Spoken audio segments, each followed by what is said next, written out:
اس صورت میں قرآن مجید کی ابتدا میں اللہ تعالیٰ نے قرآن کا تعارف کروایا ہے. دیکھو رمضان جو ہے نا، یہ قرآن کا مہینہ ہے.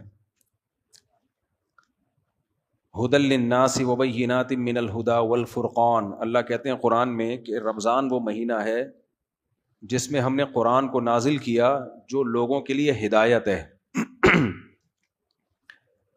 ہر انسان کو ضرورت ہے سیدھے راستے کی، اس کے بغیر انسان نہیں بن سکتا. تو قرآن کو اللہ نے کتاب ہدایت، سیدھا راستہ. غیر مسلم کبھی بھی سیدھے راستے پہ نہیں ہو سکتے، ان کے پاس سیدھا راستہ ہے ہی نہیں.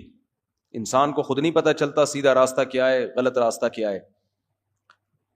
صحابہ کرام رمضان کے مہینے میں مسجدوں کو بھرپور طریقے سے آباد کیا کرتے تھے، قرآن سنتے، قرآن سناتے.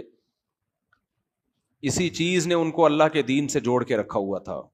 اسی چیز نے ان کو بڑی بڑی طاقتوں کے سامنے احساس کمتری میں مبتلا نہیں ہونے دیا. تو اس لیے شوق و رغبت کے ساتھ یہ درس آپ سنا کریں. پہلا مرحلہ ہوتا ہے سیدھی بات کو سن لینا. جب انسان میں سننے کی صلاحیت پیدا ہوتی ہے پھر اللہ اس کو عمل کی توفیق دے دیتے ہیں. سنے ہی نہیں تو کہاں سے عمل ہوگا. اور یاد رکھو اس زمانے میں اگر تم نے قرآن نہیں سنا، قرآن کیا کہتا ہے، سیدھا راستہ کیا ہے، تو پھر اتنے گمراہ ہو گئے کہ پہلے اس کا تصور بھی نہیں تھا.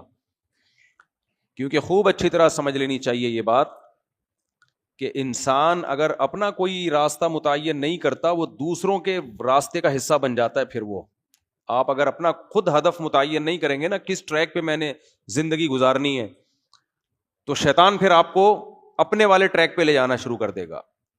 آج انسان کا مقصد 3 چیزوں میں منحصر ہے: عزت، شہرت، پیسہ. بس اس کے علاوہ کچھ ہے ہی نہیں، سوچتا ہی نہیں ہے. اسی کو کامیابی سمجھا جاتا ہے. قرآن یہ باتیں کرتا ہی نہیں ہے، قرآن کسی اور دنیا میں ہمیں لے کے جاتا ہے.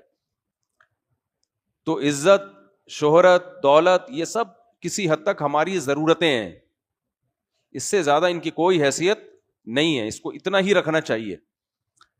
تو اللہ تعالیٰ فرماتے ہیں ذالک الکتاب لا ریب فیہ ھدی للمتقین، یہ وہ کتاب ہے جس میں کوئی شک نہیں ہے، یعنی اللہ کی طرف سے نازل کردہ کتاب ہے